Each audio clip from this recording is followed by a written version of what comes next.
Hello Kolar, ನಾನು ನಿಮ್ಮ ಕಲ್ಯಾಣ್. ನಾವು ಇವತ್ತು ಸೀದಾ ಬೈಕ್ ತೊಗೊಂಡು ಬಂದಿದ್ದ ಜಾಗ ಯಾವುದಪ್ಪ ಅಂದರೆ ಚಿಂತಾಮಣಿ ರೋಡು ಸುತ್ತೂರು ಹತ್ರ ಇರೋ ಶ್ರೀ ಸಂದೇಶ್ವರ ಸ್ವಾಮಿ ಡಾಬಾಗೆ. ಇಲ್ಲಿ ಬಂದ ತಕ್ಷಣ ನೋಡಿದ್ರೆ ಆಂಬಿಯನ್ಸ್ ಮಾತ್ರ ಸಖತ್ತಾಗಿತ್ತು. ಎಲ್ಲ ಗ್ರೀನ್ರಿ, ಆಚೆ ಮರಗಳ ಕೆಳಗಡೆ ಎಲ್ಲ ನೀಟಾಗಿ ಚೇರ್ಗಳೆಲ್ಲ ಹಾಕಿದ್ದಾರೆ. ಆರಾಮಾಗಿ ತಣ್ಣಗೆ ಕುತ್ಕೋಬೋದು. ಅದು ಬೇಡ ಅಂದರೆ ಪ್ರವೇಶಿಸಬೇಕಂದ್ರೆ ನಿಮಗೆ ಚಿಕ್ಕ ಚಿಕ್ಕ ರೂಮ್ಗಳು ಸಹ ಮಾಡಿದ್ದಾರೆ, ಅಲ್ಲೂ ಕುತ್ಕೋಬೋದು. ನಾವಿಲ್ಲಿ ತಂದುಕೊಟ್ಟಂಥ ಫಿಶ್ನ ನೀಟಾಗಿ ಅವ್ರು ವಾಶ್ ಮಾಡಿ ಮಸಾಲೆ ಕೊಟ್ಟು ಸ್ವಲ್ಪ ಮ್ಯಾರಿನೇಟ್ ಮಾಡಿ ತವ ಮೇಲೆ ಚೆನ್ನಾಗಿ ರೋಸ್ಟ್ ಮಾಡಿ ಕೊಟ್ಟರು.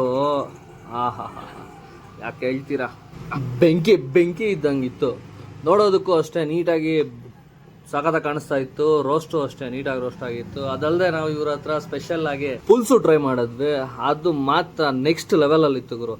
ಪುಲ್ಸ್ಗೆ ರೈಸ್ಗೆ ಸೂಪರ್ ಆಗಿತ್ತು. ಇನ್ನು ಇವರ ಹೋಟ್ಲ್ ಸ್ಪೆಷಲ್ ತವಾ ಚಿಕನ್ನ ಟ್ರೈ ಮಾಡಿದ್ವಿ. ಅದು ಅಷ್ಟೇ ಮಸ್ಟ್ ಟ್ರೈ ಅಂತ ಹೇಳ್ತೀನಿ. ಅದಾದಮೇಲೆ ರಸಮ್ಮು ಅಷ್ಟೇ ಸಕ್ಕತ್ತಾಗಿತ್ತು ಗುರು. ನಾನು ಕುಡ್ದಿದ್ದು ರಸಮ್ಮಲ್ಲಿ one of the best rasam ಅಂತಲೇ ಹೇಳ್ಬೋದು. ಇನ್ನು ನೈಟ್ ವ್ಯೂ ನೋಡಿಕೊಂಡು ಆರಾಮಾಗಿ ಬೈಕ್ ತಂದು ಅಲ್ಲಿಂದ ಜಾಗ ಖಾಲಿ ಮಾಡ್ಕೊಂಡು ಸೀದಾ ಮನೆಗೆ ಬಂದ್ವಿ. ವಿಡಿಯೋ ಇಷ್ಟ ಆದರೆ ಲೈಕ್ ಮಾಡಿ, ನಮ್ಮ ಪೇಜ್ನ ಫಾಲೋ ಮಾಡಿ, ಕಮೆಂಟ್ ಮಾಡಿ, ಶೇರ್ ಮಾಡಿ, ಹಾಗೆ ನಮ್ಮ ಯೂಟ್ಯೂಬಲ್ನ ಸಬ್ಸ್ಕ್ರೈಬ್ ಮಾಡ್ಕೊಳ್ಳಿ. ಧನ್ಯವಾದಗಳು.